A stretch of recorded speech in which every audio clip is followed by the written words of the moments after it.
they used it. The old seers were after a perfect replica of the body, he continued, and they nearly succeeded in getting one. The only thing they never could copy was the eyes. Instead of eyes, the dreaming body has just the glow of awareness. You never realized that before when Genaro used to show you his dreaming body. The new seers could not care less about a perfect replica of the body. In fact, they're not even interested in copying the body at all. But they have kept just the name dreaming body to mean a feeling, a surge of energy that is transported by the movement of the assemblage point to any place in this world, or to any place in the 7 worlds available to man.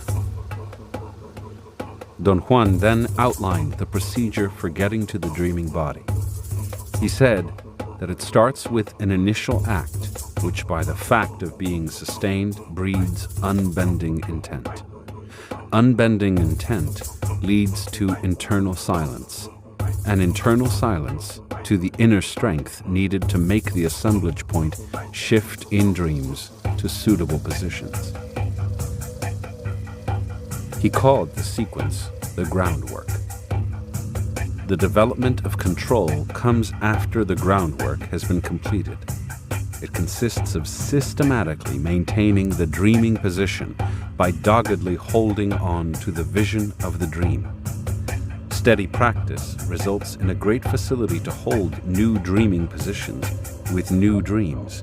Not so much because one gains deliberate control with practice, but because every time this control is exercised, the inner strength gets fortified. Fortified inner strength, in turn, makes the assemblage point shift into dreaming positions which are more and more suitable to fostering sobriety. In other words, dreams by themselves become more and more manageable, even orderly. The development of dreamers is indirect, he went on. That's why the new seers believed we can do dreaming by ourselves, alone. Since dreaming uses a natural, built-in shift of the assemblage point, we should need no one to help us. What we badly need is sobriety, and no one can give it to us or help us get it except ourselves. Without it, the shift of the assemblage point is chaotic, as our ordinary dreams are chaotic. So all in all, the procedure to get to the dreaming body is impeccability in our daily life. Don Juan explained that once sobriety is acquired and the dreaming positions become increasingly stronger, the next step is to wake up at any dreaming position. He remarked that the maneuver, although made to sound simple, was really a very complex affair, so complex that it requires not only sobriety but all the attributes of warriorship as well, especially intent. I asked him how intent helps seers wake up at a dreaming position. He replied that intent, being the most sophisticated control of the force of alignment, is what maintains, through the dreamer's sobriety, the alignment of whatever emanations have been lit up by the movement of the assemblage point.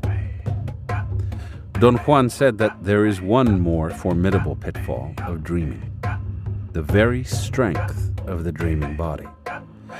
For example, it is very easy for the dreaming body to gaze at the eagle's emanations uninterruptedly for long periods of time, but it is also very easy in the end for the dreaming body to be totally consumed by them.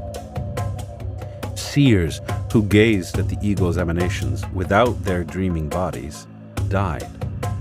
Those who gazed at them with their dreaming bodies burned with the fire from within. The new seers solved the problem by seeing in teams. While one seer gazed at the emanations, others stood by, ready to end the seeing. How did the new seers see in teams? I asked. They dreamed together, he replied. As you yourself know, it's perfectly possible for a group of seers to activate the same unused emanations, and in this case also. There are no known steps, it just happens. There is no technique to follow. He added that in dreaming together, something in us takes the lead, and suddenly we find ourselves sharing the same view with other dreamers. What happens is that our human condition makes us focus the glow of awareness automatically on the same emanations that other human beings are using. We adjust the position of our assemblage points to fit the others around us. We do that on the right side in our ordinary perception, and we also do it on the left side while dreaming together.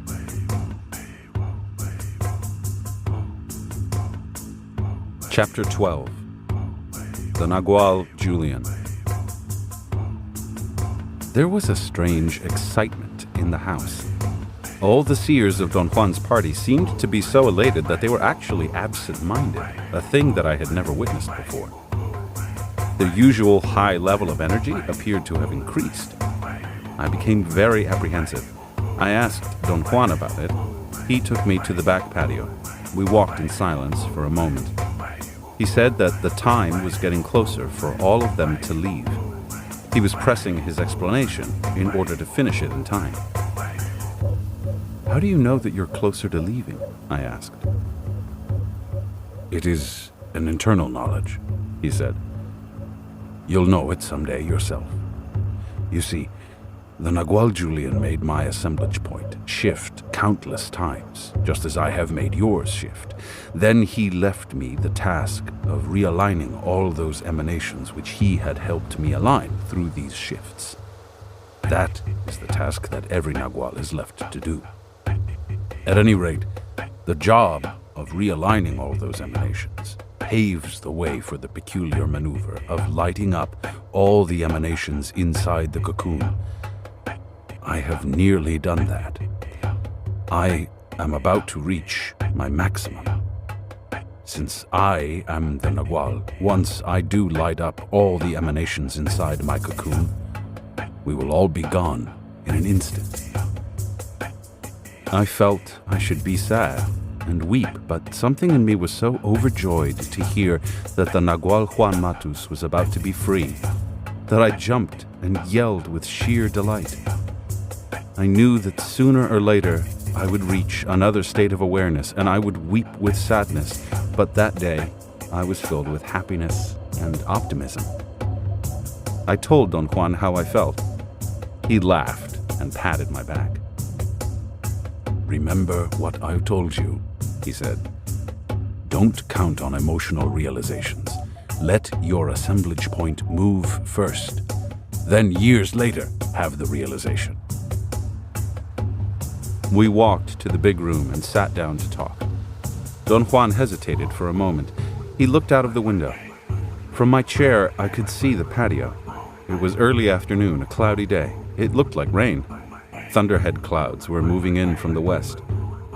I liked cloudy days. Don Juan did not. He seemed restless as he tried to find a more comfortable sitting position.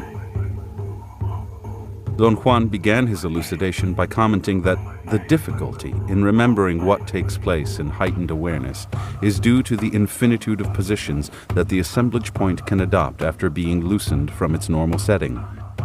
Facility in remembering everything that takes place in normal awareness, on the other hand, has to do with the fixity of the assemblage point on one spot, the spot where it normally sets.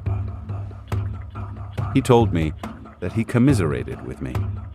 He suggested that I accept the difficulty of recollecting and acknowledge that I might fail in my task and never be able to realign all the emanations that he had helped me align. "Think of it this way," he said, smiling. "You may never be able to remember this very conversation that we are having now, which at this moment seems to you so commonplace, so taken for granted. This, indeed, is the mystery of awareness. Human beings reek of that mystery. We reek of darkness, of things which are inexplicable. To regard ourselves in any other terms is madness, so don't demean the mystery of man in you by feeling sorry for yourself or by trying to rationalize it.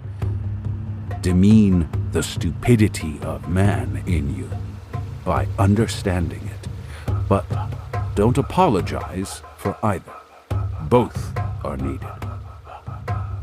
One of the great maneuvers of stalkers is to pit the mystery against the stupidity in each of us.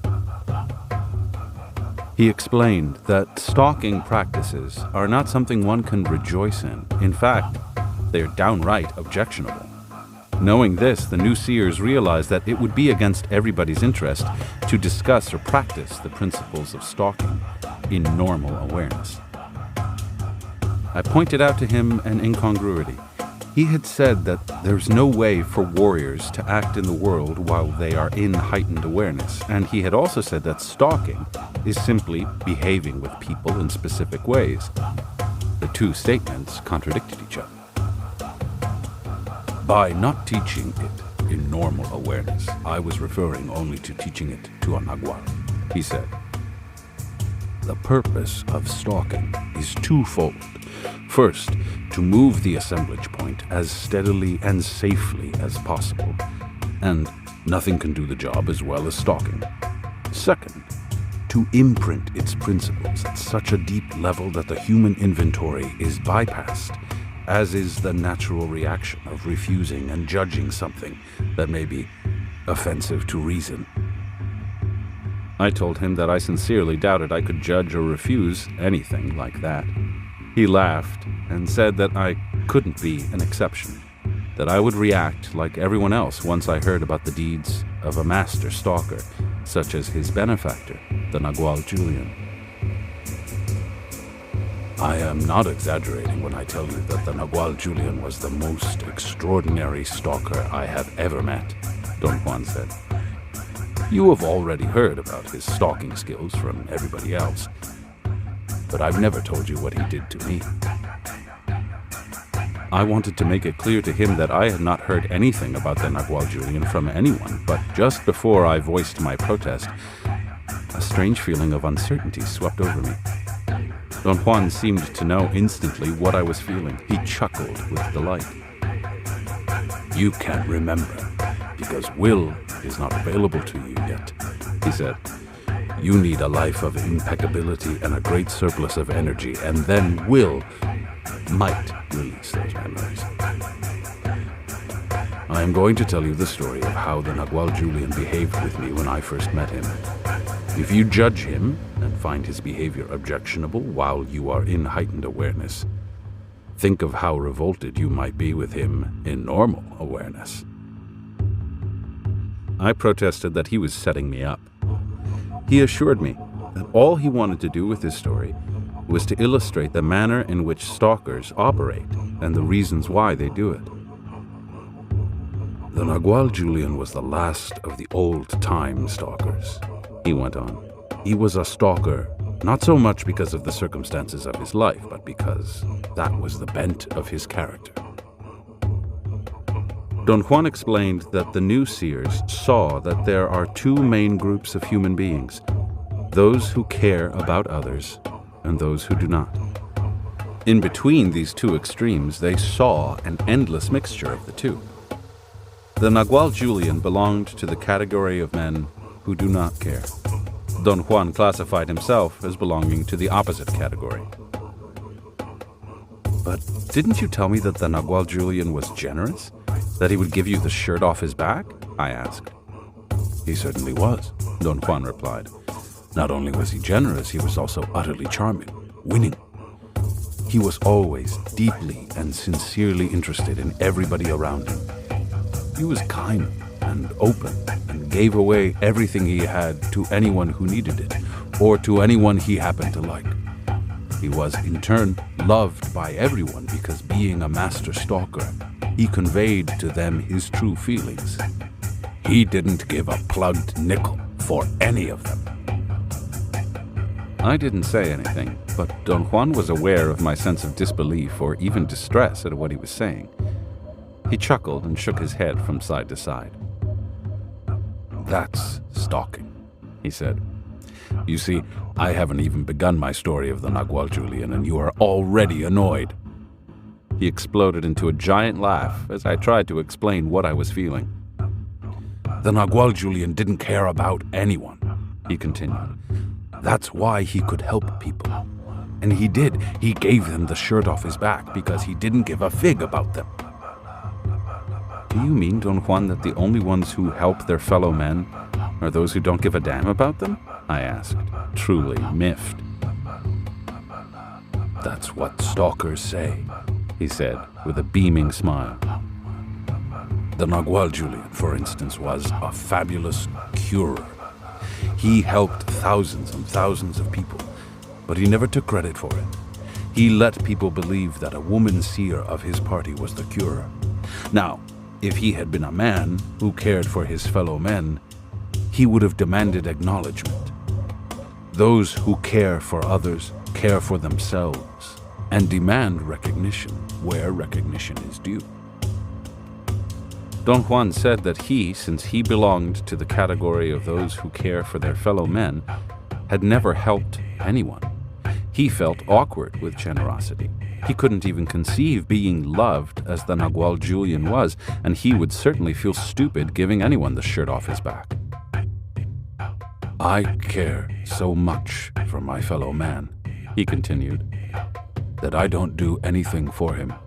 I wouldn't know what to do, and I would always have the nagging sense that I was imposing my will on him with my gifts.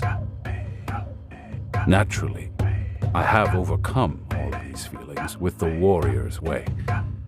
Any warrior can be successful with people, as the Nagual Julian was, provided he moves his assemblage point to a position where it is immaterial whether people like him, dislike him, or ignore him. But that's not the same. Don Juan said that when he first became aware of the stalker's principles, as I was then doing, he was as distressed as he could be. The Nagual Elias, who was very much like Don Juan, explained to him that stalkers like the Nagual Julian are natural leaders of people. They can help people do anything. The Nagual Elias said that these warriors can help people to get cured, Don Juan went on, or they can help them to get ill. They can help them to find happiness, or they can help them to find sorrow. I suggested to the Nagual Elias that instead of saying that these warriors help people, we should say that they affect people. He said that they don't just affect people, but that they actively herd them around. Don Juan chuckled and looked at me fixedly. There was a mischievous glint in his eyes. Strange, isn't it? He asked. The way stalkers arranged what they see about people. Then Don Juan started his story about the Nagual Julian. He said that the Nagual Julian spent many, many years waiting for an apprentice Nagual. He stumbled on Don Juan one day while returning home after a short visit with acquaintances in a nearby village. He was, in fact, thinking about an apprentice Nagual as he walked on the road when he heard a loud gunshot and saw people scrambling in every direction. He ran with them into the bushes by the side of the road and only came out from his hiding place at the sight of a group of people gathered around someone wounded, lying on the ground. The wounded person was, of course, Don Juan, who had been shot by the tyrannical foreman. The Nagual Julian saw instantly that Don Juan was a special man whose cocoon was divided into 4 sections instead of 2. He also realized that Don Juan was badly wounded. He knew that he had no time to waste. His wish had been fulfilled, but he had to work fast before anyone sensed what was going on. He held his head and cried, "They've shot my son!" He was traveling with one of the female seers of his party, a husky Indian woman who always officiated publicly as his mean, shrewish wife. They were an excellent team of stalkers. He cued the woman seer, and she also started weeping and wailing for their son, who was unconscious and bleeding to death. The Nagual Julian begged the onlookers not to call the authorities, but rather to help him move his son to his house in the city, which was some distance away. He offered money to some strong young men if they would carry his wounded, dying son. The men carried Don Juan to the Nagual Julian's house. The Nagual was very generous with them and paid them handsomely. The men were so touched by the grieving couple who had cried all the way to the house that they refused to take the money, but the Nagual Julian insisted that they take it to give his son luck. For a few days, Don Juan didn't know what to think about the kind couple who had taken him into their home. He said that to him, the Nagual Julian appeared as an almost senile old man. He was not an Indian, but was married to a young, irascible, fat Indian wife, who was as physically strong as she was ill-tempered. Don Juan thought that she was definitely a curer, judging by the way she treated his wound and by the quantities of medicinal plants stashed away in the room where they had put him. The woman also dominated the old man and made him tend to Don Juan's wound every day. They had made a bed for Don Juan out of a thick floor mat, and the old man had a terrible time kneeling down to reach him. Don Juan had to fight not to laugh at the comical sight of the frail old man trying his best to bend his knees. Don Juan said that while the old man washed his wound, he would mumble incessantly. He had a vacant look in his eyes. His hands shook, and his body trembled from head to toe. When he was down on his knees, he could never get up by himself. He would call his wife, yelling in a raspy voice filled with contained anger.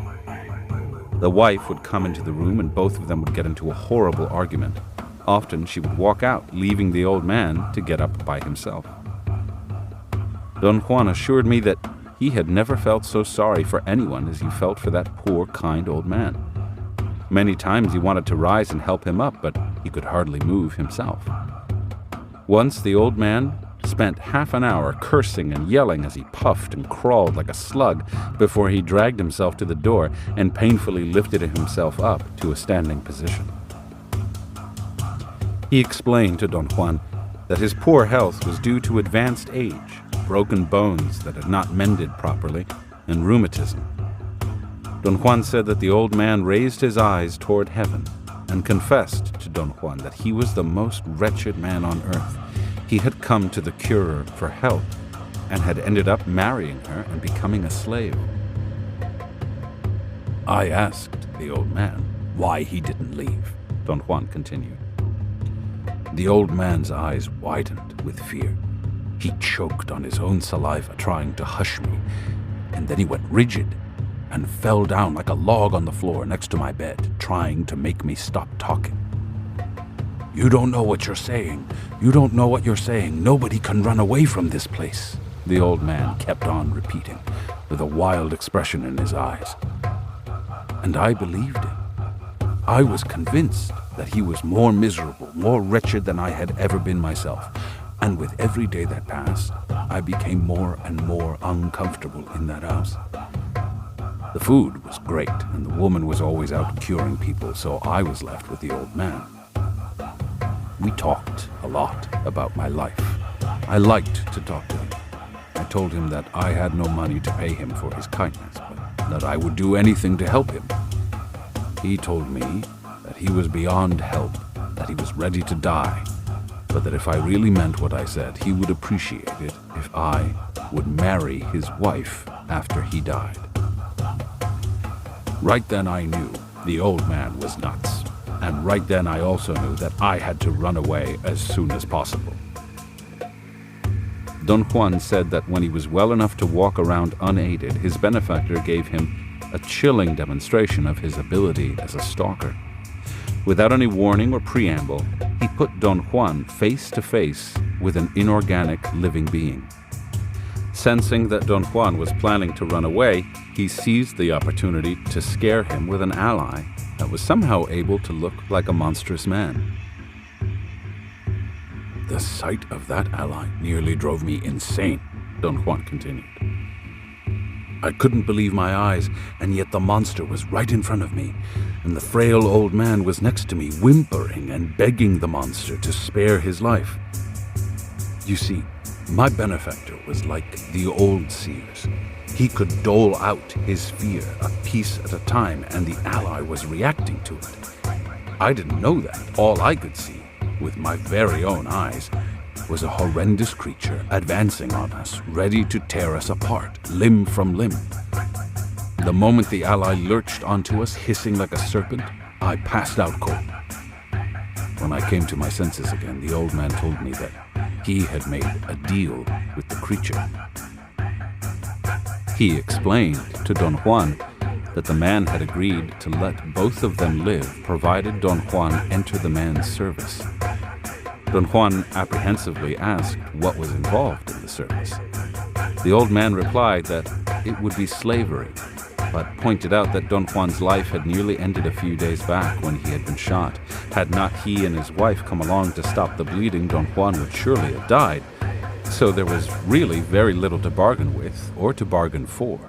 The monstrous man knew that and had him over a barrel. The old man told Don Juan to stop vacillating and accept the deal, because if he refused, the monstrous man, who was listening behind the door, would burst in and kill them both on the spot and be done with it. I had enough nerve to ask the frail old man, who was shaking like a leaf, how the man would kill us, Don Juan went on. He said that the monster planned to break all the bones in our bodies, starting with our feet, as we screamed in unspeakable agony, and that it would take at least 5 days for us to die. I accepted that man's conditions instantly.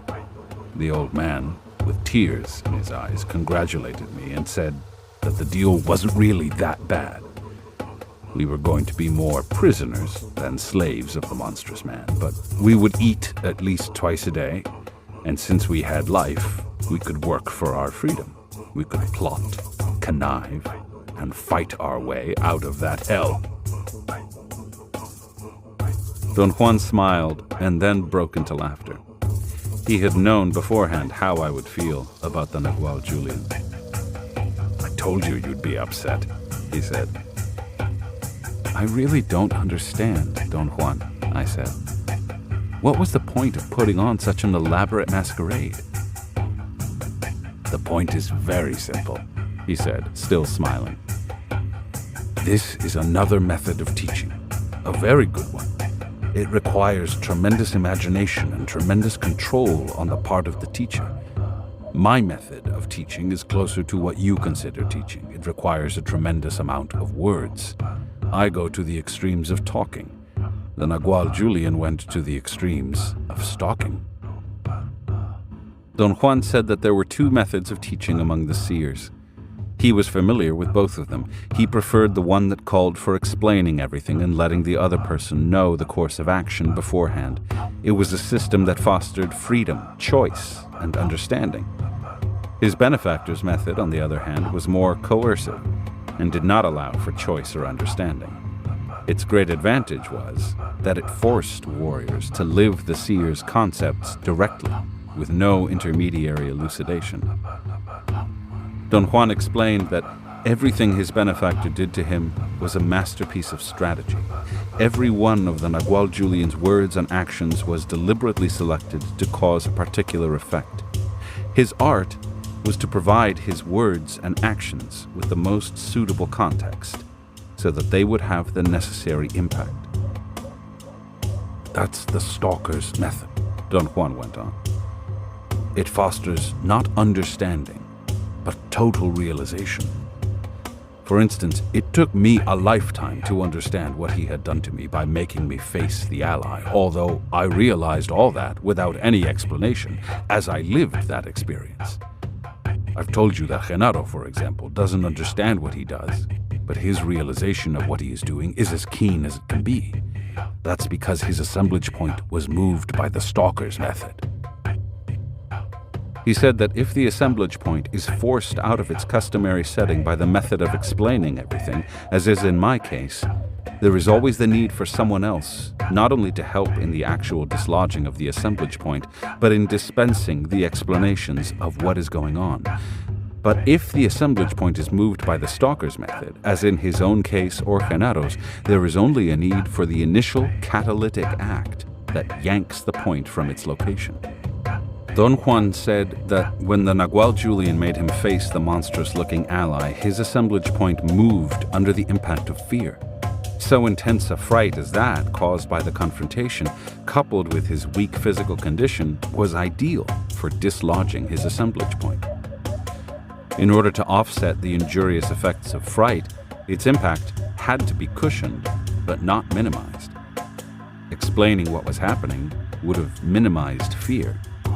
What the Nagual Julian wanted was to make sure that he could use that initial catalytic fright as many times as he needed it, but he also wanted to make sure that he could cushion its devastating impact. That was the reason for his masquerade. The more elaborate and dramatic his stories were, the greater their cushioning effect. If he himself seemed to be in the same boat with Don Juan, the fright would not be as intense as if Don Juan were alone. With his penchant for drama, Don Juan went on, my benefactor was able to move my assemblage point enough to imbue me right away with an overpowering feeling for the two basic qualities of warriors, sustained effort and unbending intent. I knew that in order to be free again someday, I would have to work in an orderly and steady fashion, and in cooperation with the frail old man, who, in my opinion, needed my help as much as I needed his. I knew, beyond a shadow of a doubt, that was what I wanted to do more than anything else in life. I didn't get to talk to Don Juan again until 2 days later. We were in Oaxaca, strolling in the main square in the early morning. There were children walking to school, people going to church, a few men sitting on the benches, and taxi drivers waiting for tourists from the main hotel. It goes without saying that the most difficult thing in the warrior's path is to make the assemblage point move, Don Juan said. That movement is the completion of the warrior's quest. To go on from there is another quest. It is the seer's quest proper. He repeated that in the warrior's way, the shift of the assemblage point is everything. The old seers absolutely failed to realize this truth. They thought the movement of the point was like a marker that determined their positions on a scale of worth. They never conceived that it was that very position which determined what they perceived. The stalker's method, Don Juan went on, in the hands of a master stalker like the Nagual Julian, accounts for stupendous shifts of the assemblage point. These are very solid changes. You see, by buttressing the apprentice, the stalker teacher gets the apprentice's full cooperation and full participation. To get anybody's full cooperation and full participation is about the most important outcome of the stalker's method, and the Nagual Julian was the best at getting both of them. Don Juan said that there was no way for him to describe the turmoil that he went through as he found out little by little about the richness and the complexity of the Nagual Julian's personality and life. As long as Don Juan faced a scared, frail old man who seemed helpless, he was fairly at ease, comfortable. But one day, soon after they had made the deal with what Don Juan thought of as a monstrous-looking man, his comfort was shot to pieces when the Nagual Julian gave Don Juan another unnerving demonstration of his stalking skills. Although Don Juan was quite well by then, the Nagual Julian still slept in the same room with him in order to nurse him. When he woke up that day, he announced to Don Juan that their captor was gone for a couple of days, which meant that he didn't have to act like an old man. He confided to Don Juan that he only pretended to be old in order to fool the monstrous-looking man. Without giving Don Juan time to think, he jumped up from his mat with incredible agility. He bent over and dunked his head in a pot of water and kept it there for a while. When he straightened up, his hair was jet black. The gray hair had washed away, and Don Juan was looking at a man he had never seen before, a man perhaps in his late 30s. He flexed his muscles, breathed deeply, and stretched every part of his body as if he had been too long inside a constricting cage. When I saw the Nagual Julian as a young man, I thought that he was indeed the devil, Don Juan went on. I closed my eyes and knew that my end was near. The Nagual Julian laughed until he was crying. Don Juan said that the Nagual Julian then put him at ease by making him shift back and forth between the right side and the left side awareness. 2 days, the young man pranced around the house, Don Juan continued. He told me stories about his life and jokes that sent me reeling around the room with laughter. But what was even more astounding was the way his wife had changed. She was actually thin and beautiful. I thought she was a completely different woman. I raved about how complete her change was and how beautiful she looked.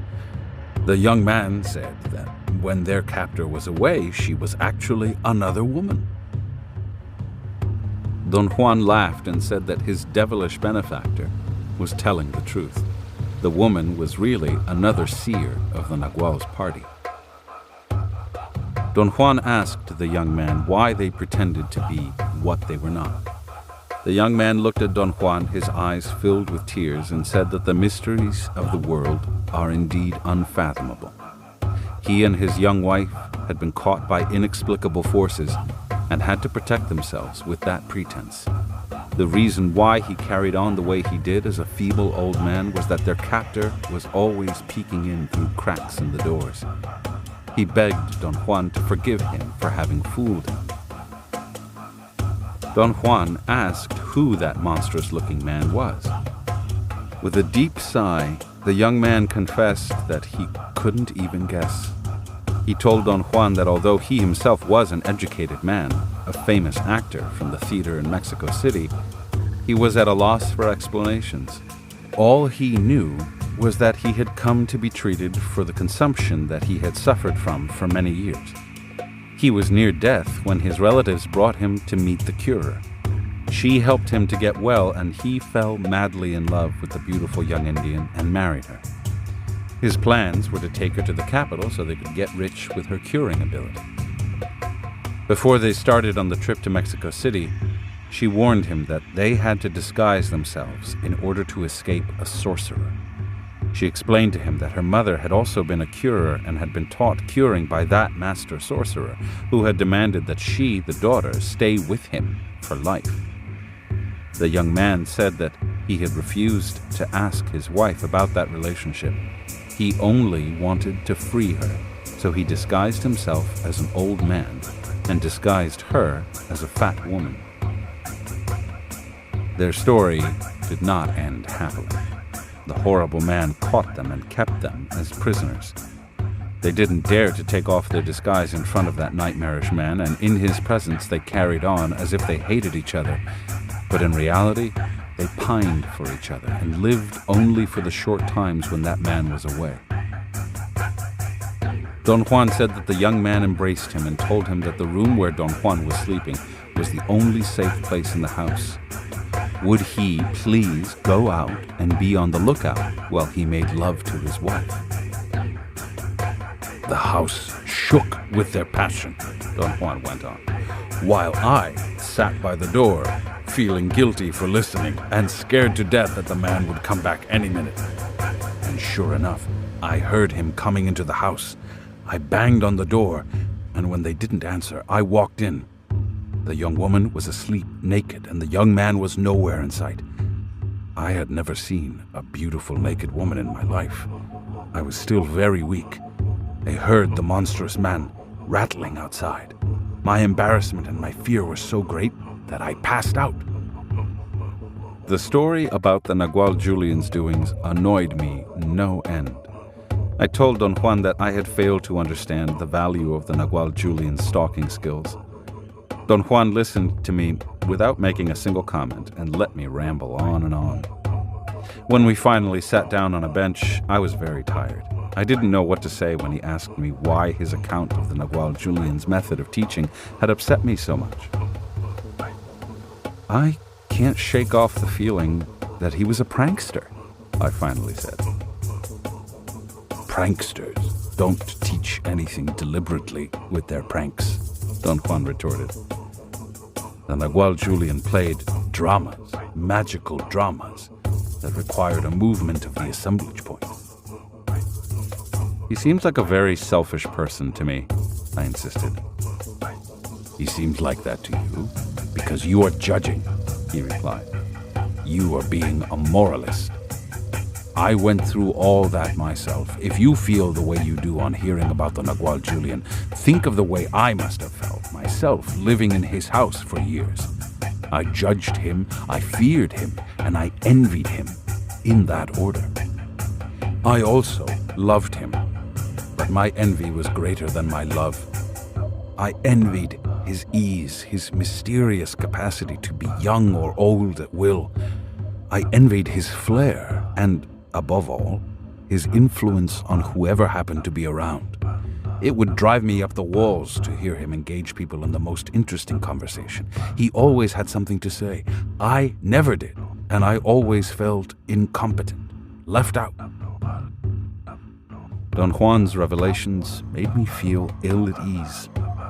I wished that he would change the subject, for I didn't want to hear that he was like me.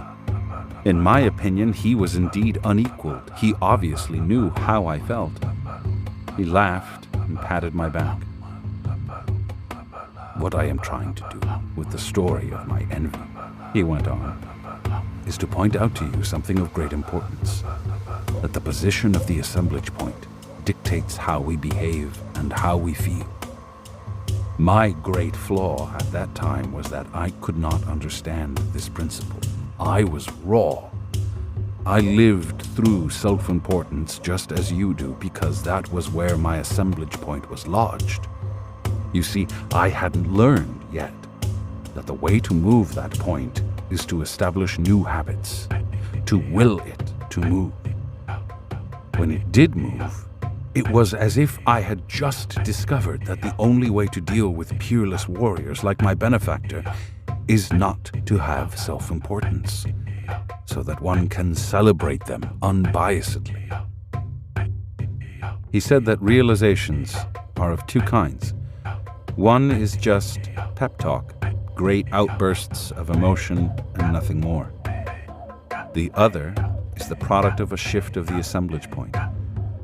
It is not coupled with an emotional outburst, but with action. The emotional realizations come years later, after warriors have solidified, by usage, the new position of their assemblage points. The Nagual Julian tirelessly guided all of us to that kind of shift, Don Juan went on. He got from all of us total cooperation and total participation in his bigger-than-life dramas.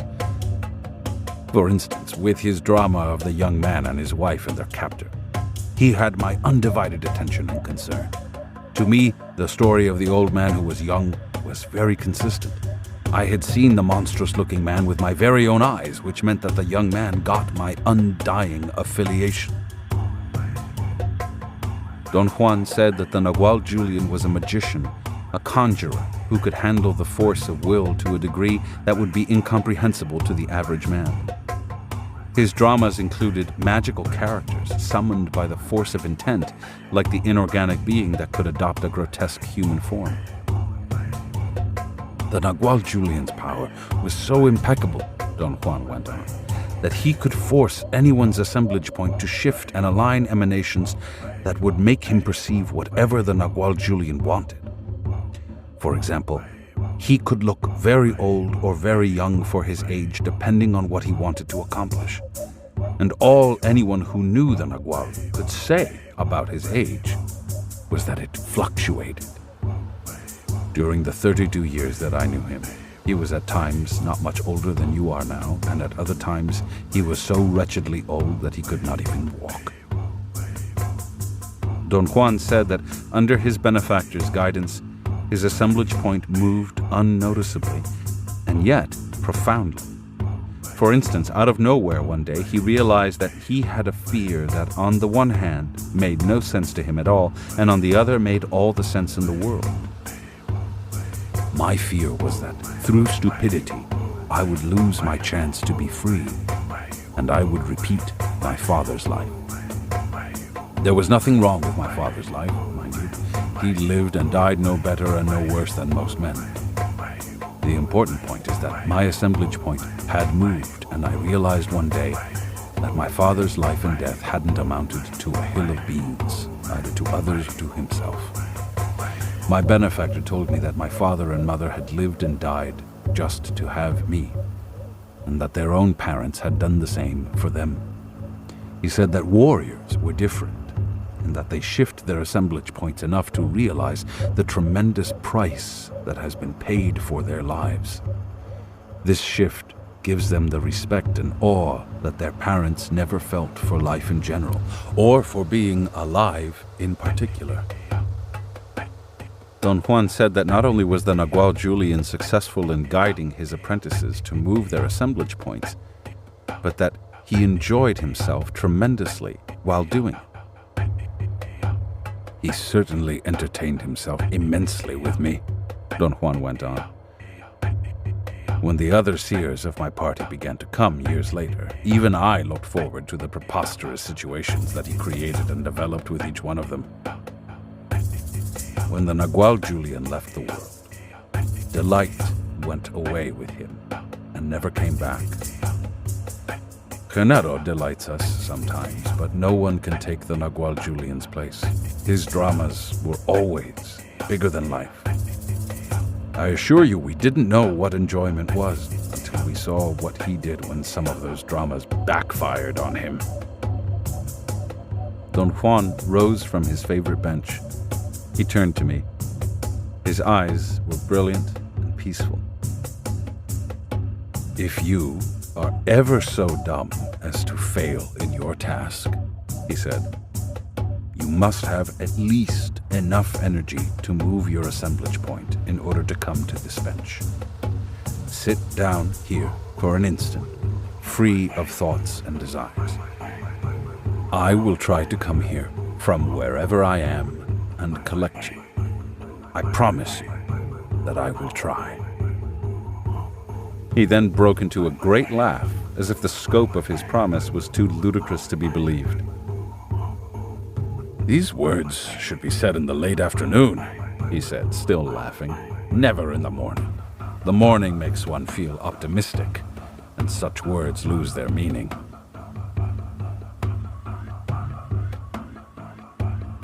Chapter 13. The Earth's Boost. Let's walk on the road to Oaxaca, Don Juan said to me. Genaro is waiting for us somewhere along the way. His request took me by surprise. I'd been waiting all day for him to continue his explanation. We left his house and walked in silence through the town to the unpaved highway. We walked leisurely for a long time.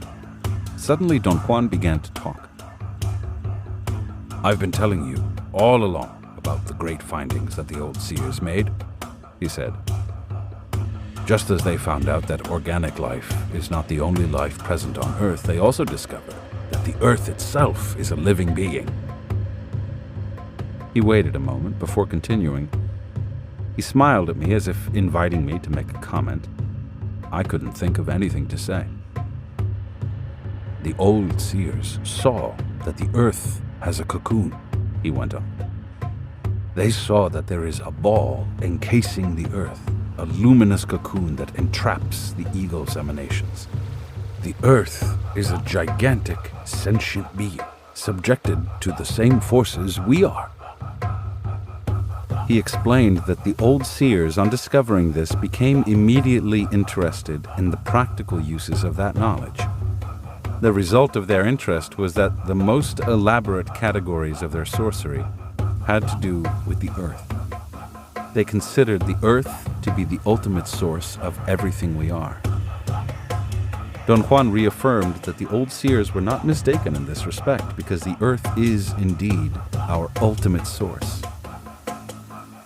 He didn't say anything else until we met Genaro about a mile up the road.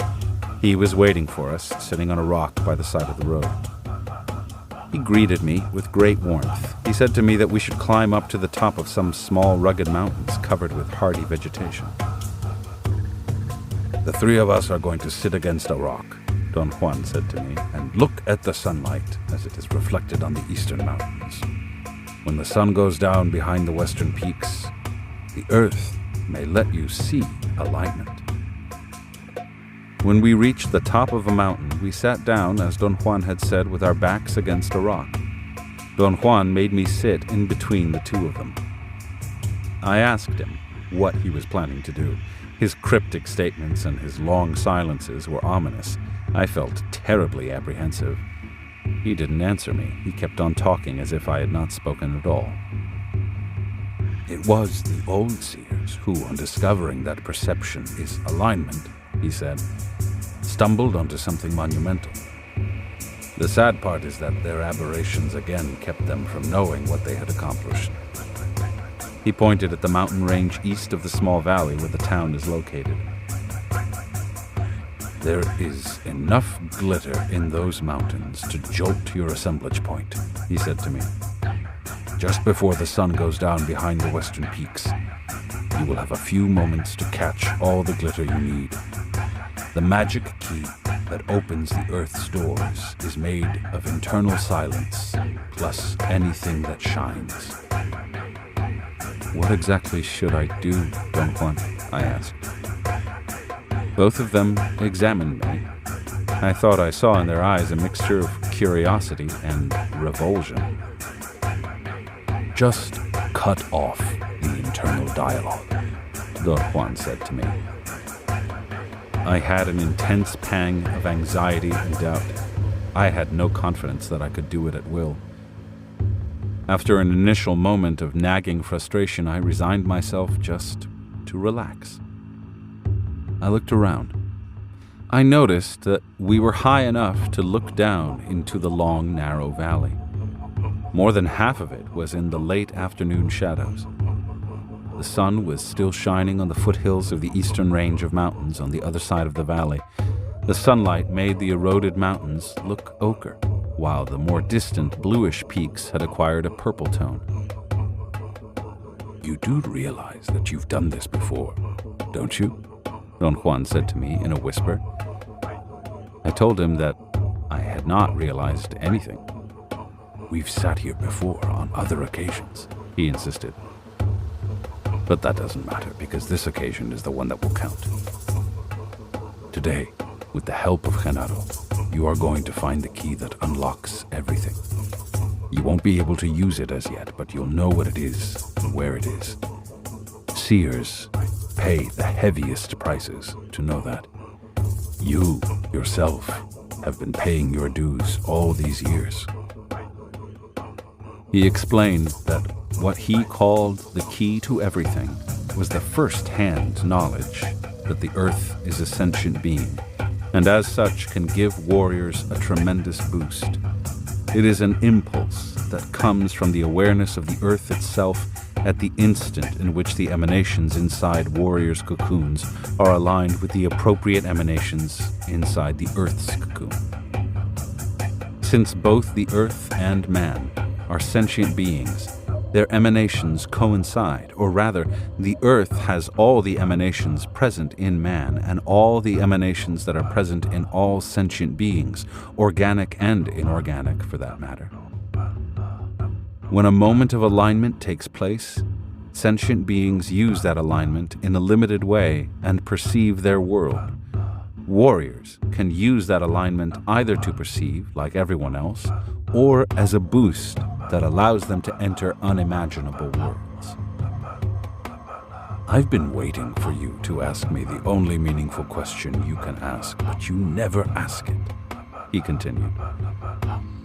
"You are hooked on asking about whether the mystery of it all is inside us. You came close enough, though. The unknown is not really inside the cocoon of man in the emanations untouched by awareness, and yet it is there in a manner of speaking. This is the point you haven't understood. When I told you that we can assemble 7 worlds besides the one we know, you took it as being an internal affair because your total bias is to believe that you are only imagining everything you do with us. Therefore, you have never asked me where the unknown really is. For years, I have circled with my hand to point to everything around us, and I have told you that the unknown is there. You never made the connection." Genaro began to laugh, then coughed and stood up. "He still hasn't made the connection," he said to Don Juan. I admitted to them that if there was a connection to be made, I had failed to make it.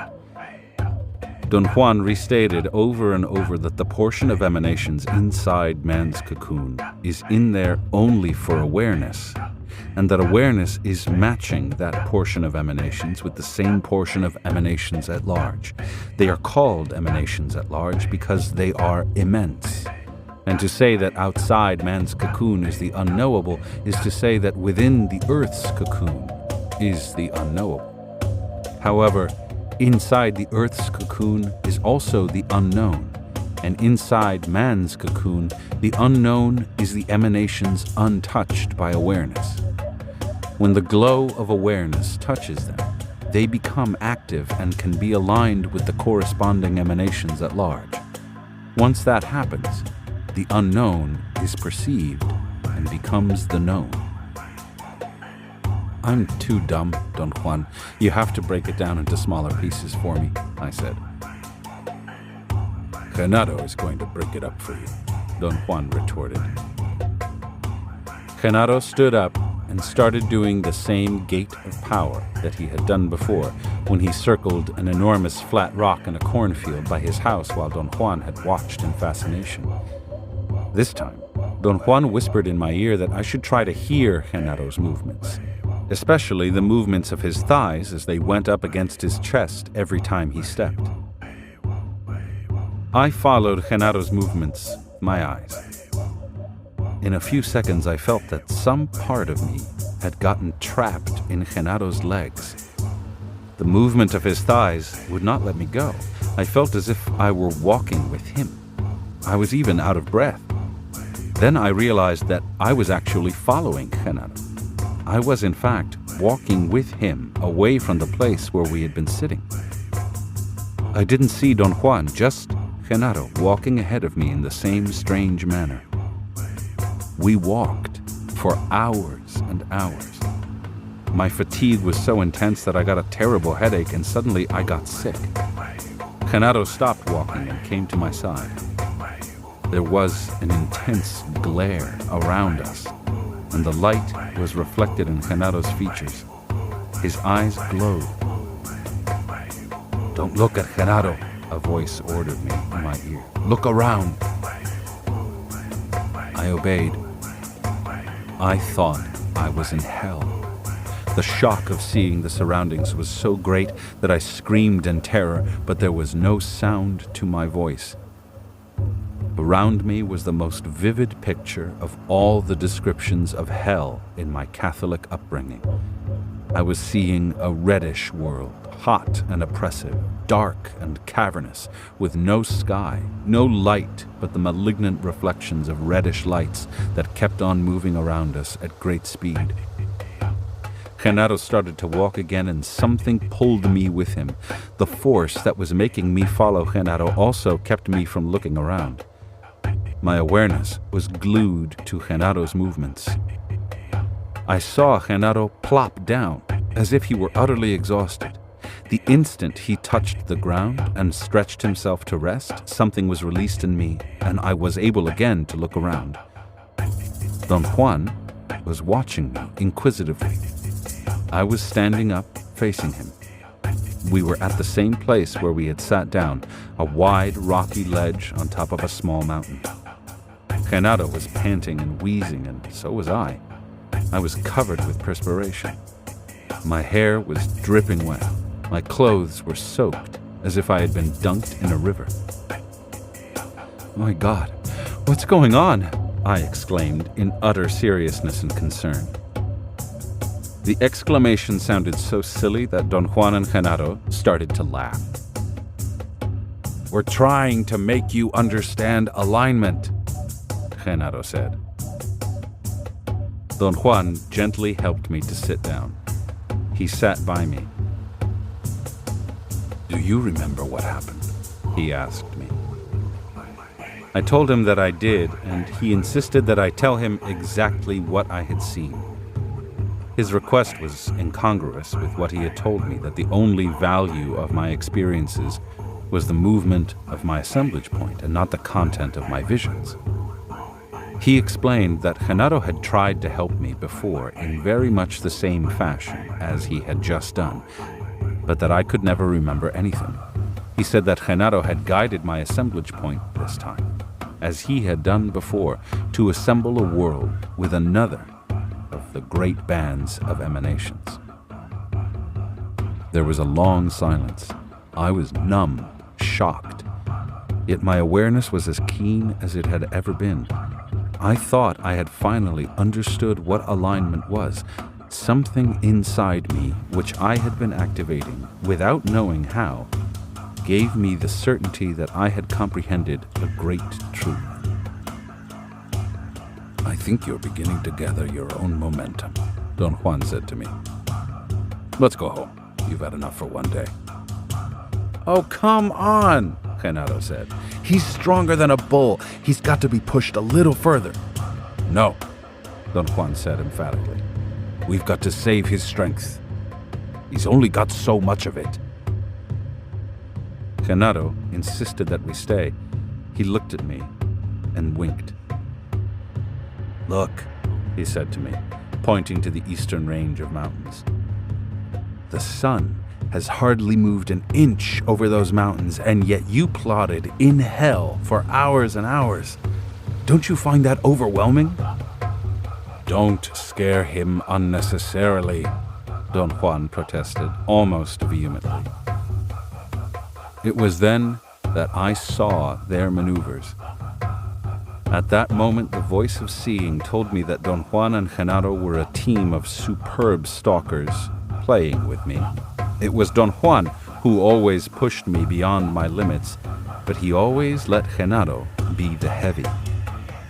That day at Genaro's house, when I reached a dangerous state of hysterical fright as Genaro questioned Don Juan whether I should be pushed, and Don Juan assured me that Genaro was enjoying himself at my expense, Genaro was actually worrying about me. My seeing was so shocking to me that I began to laugh. Both Don Juan and Genaro looked at me with surprise. Then Don Juan seemed to realize at once what was going through my mind. He told Genaro, and both of them laughed like children. "You're coming of age," Don Juan said to me. "Right on time. You're neither too stupid nor too bright, just like me. You're not like me and your aberrations. There you are more like the Nagual Julian, except that he was brilliant." He stood up and stretched his back.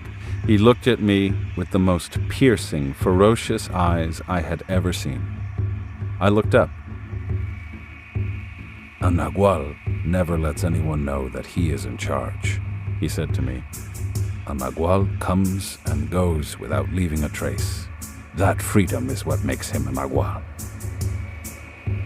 His eyes glared for an instant, and then they were covered by a cloud of mellowness, kindness, humanness, and they were again Don Juan's eyes. I could hardly keep my balance. I was swooning helplessly. Genaro jumped to my side and helped me to sit down. Both of them sat down, flanking me. "You are going to catch a boost from the earth," Don Juan said to me in one ear. "Think about the Nagual's eyes," Genaro said to me in the other. "The boost will come at the moment you see the glitter on the top of that mountain," Don Juan said, and pointed to the highest peak on the eastern range. "You'll never see the Nagual's eyes again," Genaro whispered. "Go with the boost wherever it takes you," Don Juan said. "If you think of the Nagual's eyes, you'll realize that there are two sides to a coin," Genaro whispered. I wanted to think about what both of them were saying, but my thoughts did not obey me. Something was pressing down on me. I felt I was shrinking. I had a sensation of nausea. I saw the evening shadows advancing rapidly up the sides of those eastern mountains. I had the feeling that I was running after them. "Here we go," Genaro said in my ear. "Watch the big peak. Watch the glitter," Don Juan said in my other ear. There was, indeed, a point of intense brilliance where Don Juan had pointed, on the highest peak of the range. I watched the last ray of sunlight being reflected on it. I felt a hole in the pit of my stomach, just as if I were on a roller coaster. I felt, rather than heard, a faraway earthquake rumble, which abruptly overtook me. The seismic waves were so loud and so enormous